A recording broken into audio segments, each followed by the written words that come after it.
मैं अपनी बात इस शेर के साथ शुरू करना चाहता हूं कि बुलंदी देर तक किस शख्स के हिस्से में रहती है, बुलंदी देर तक किस शख्स के हिस्से में रहती है, बहुत ऊंची इमारत हर घड़ी खतरे में रहती है। माननीय अध्यक्ष जी, आज मैं इस सदन में वक्फ तरमीमी बिल 2025 के खिलाफ अपनी बात रखना चाहता हूं। वक्फ अमेंडमेंट बिल 2025 के जरिए सरकार वक्फ ट्रिब्यूनल के अधिकार को कम कर रही है। वक्फ बोर्ड के अधिकार में भी काफी कम किए जा रहे हैं। वो इसलिए कि ताकि वक्फ बोर्ड की संपत्ति को आसानी से सरकार अपने कंट्रोल में कर सके, जिसको कि हम बर्दाश्त नहीं करेंगे। माननीय अध्यक्ष जी, मैं आपके माध्यम से कहना चाहता हूं कि मैं और हमारे नेता माननीय राष्ट्रीय अध्यक्ष अखिलेश यादव जी सिर्फ इस बिल का इसलिए विरोध नहीं कर रहे कि इसको एनडीए सरकार लेकर के आई है।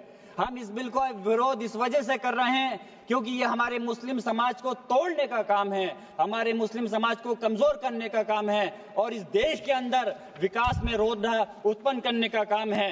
माननीय अल्पसंख्यक मंत्री जी कह रहे थे कि विपक्ष गुमराह कर रहा है, बल्कि हकीकत यह है विपक्ष गुमराह नहीं कर रहा इस बिल के ऊपर, बल्कि आप लोग गुमराह कर रहे हैं।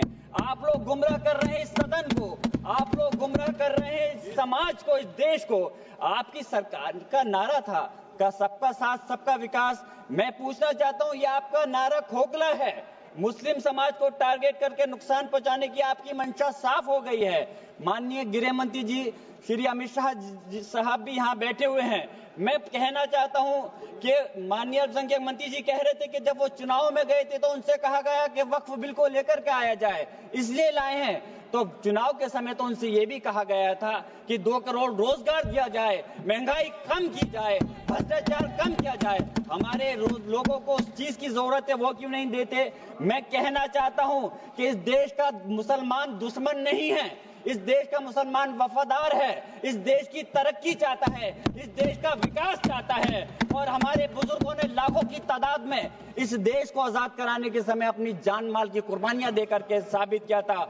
देश का जब बंटवारा किया था माननीय अध्यक्ष जी, तो उस वक्त अगर जो मुसलमानों को प्यार था पाकिस्तान से वो चले गए, जिनको इस हिंदुस्तान से प्यार था, वफा थी, वो आज इस हिंदुस्तान के अंदर है। हम इस देश के दुश्मन नहीं, हम इस देश में नौकर भी नहीं हैं, हम इस देश के मालिक हैं। और हम चाहते हैं कि सब लोग मिलकर के, सारे धर्मों के लोग मिलकर के इस देश की तरक्की की बात करें। मैं पूछना चाहता हूं कि मुस्लिम के 5 साल मुसलमान होने के बाद प्रॉपर्टी को वक्फ कर सकता है? कैसा मजाक है ये? किस प्रकार की बात है? महिला सम्मान की आप बात करते हैं। अरे महिला सम्मान के अंदर तो पहले ही 2 महिलाएं बोर्ड के अंदर रहती थी। आपने कौन सा नया तीर मार दिया कि कौन सी ज्यादा महिलाओं को आप अधिकार दे रहे हैं?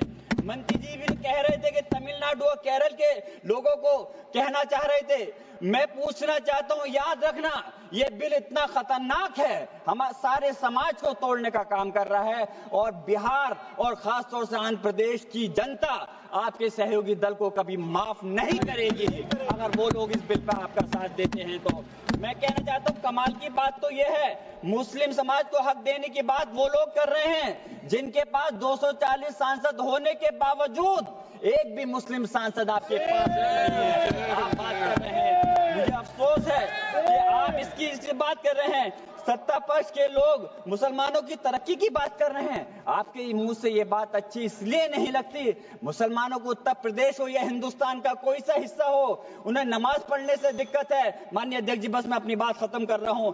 अजान से दिक्कत है, मदरसों से दिक्कत है, मुसलमानों के कारोबार से दिक्कत है, मुसलमानों की स्कॉलरशिप को बंद कर रहे हैं और उसके बाद वक्फ के माध्यम से मुसलमानों को हक दिलाने की आप बात कर रहे हैं। मेरा कहना है कि क्या देश में माननीय न्यायालयों के अंदर पहले से मुकदमों की कमी है जो नए इस बिल को लाकर के नए जन्मों को विवाद दिया जा रहा है?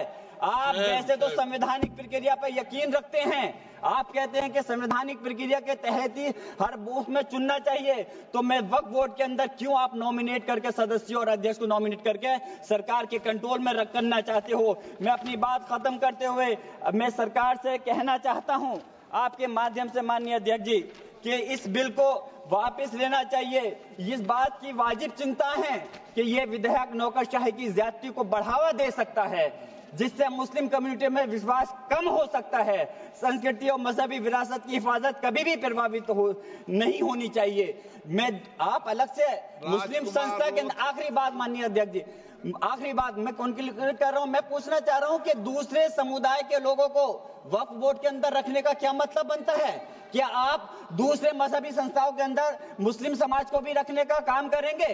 तो इसलिए इस प्रकार का भेदभाव, नफरत की दीवार खड़ी मत करिए। इस देश की तरक्की के लिए सब लोगों को मिलकर के साथ चलना पड़ेगा। मैं अपनी बात इस शेर के साथ खत्म कर रहा हूं माननीय अध्यक्ष जी कि ये इंसान के बनाए हुए काले कानून, ऐसे कानून से नफरत है, अदावत है मुझे, इनसे हर सांस में तहरीक बगावत है।